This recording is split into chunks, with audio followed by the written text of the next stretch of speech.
Formations like these require long hours of intensive drilling and careful judgment. When the troop goes around the corner, the riders on the outside of the turn have to adjust their speed to keep even with the riders on the inside.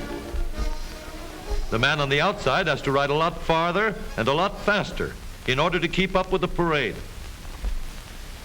The outside wheels must spin faster than the wheels on the inside because they have a greater distance to travel in the same length of time. When a wagon turns a corner, the wheels can travel at different speeds because each one can turn freely on the axles.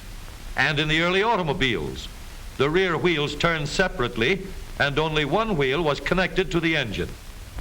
But when only one wheel was driven by the engine, it had to do all the work, and it couldn't get a good enough grip on the road to do its job properly.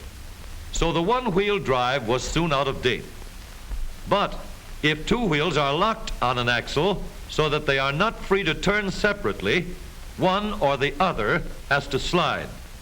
So engineers had to find a way to connect both rear wheels to the engine without sliding and slipping on turns. The device which makes this possible is a part of the rear axle.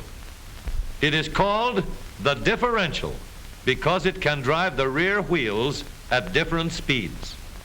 The differential looks complicated, but once we understand its principle, it is amazingly simple. These two wheels are mounted on separate axles and supported by a frame so that they can revolve freely at different speeds. Let's fasten a spoke on the inner end of each axle so that by turning the spokes, we can turn each wheel separately. With a bar or crosspiece, we can turn both wheels in the same direction at the same rate of speed. Let's get something to hold this bar in place so that it will press against the spokes. Notice that this support is not locked to the axle. It turns freely. Now we can spin the wheels by rotating the support. This is fine as long as both wheels are able to turn at the same speed.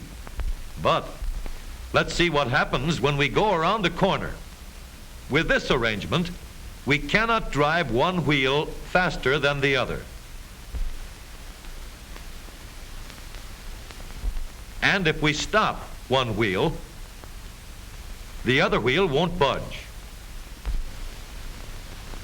Let's put this bar on a pivot so that it can swing in either direction.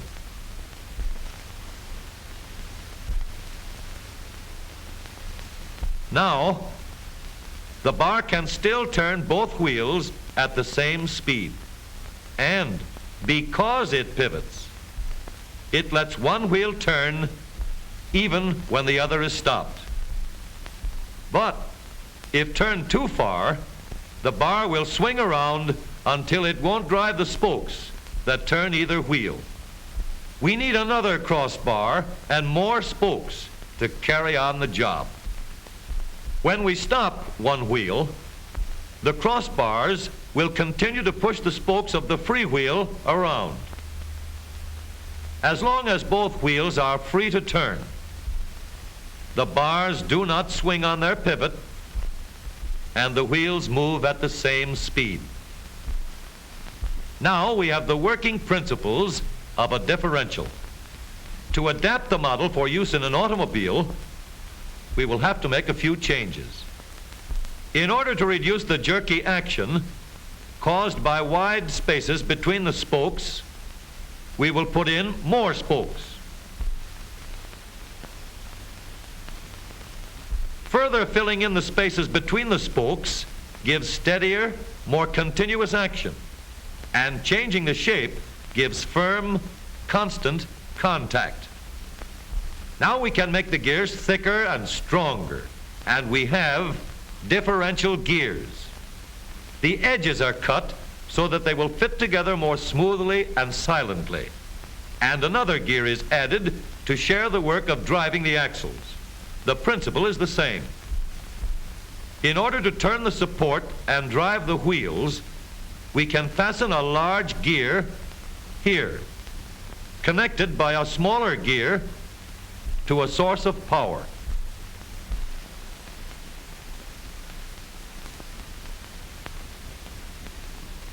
Notice that the power is connected to the differential at the center line.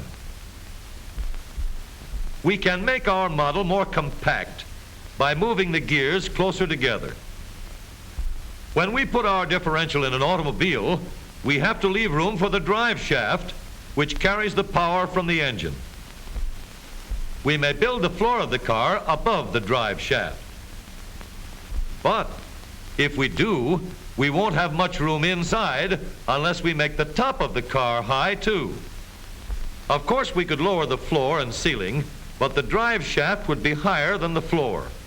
This would have disadvantages.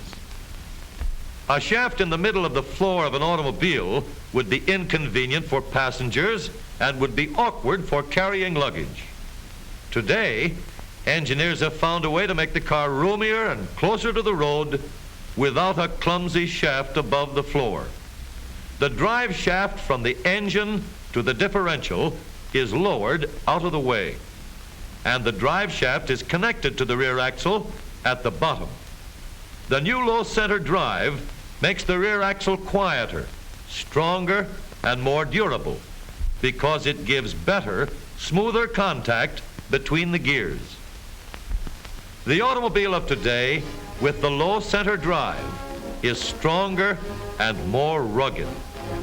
Every part of the rear axle has been built to withstand strains far greater than it will ever meet on the straightaway or around the corner.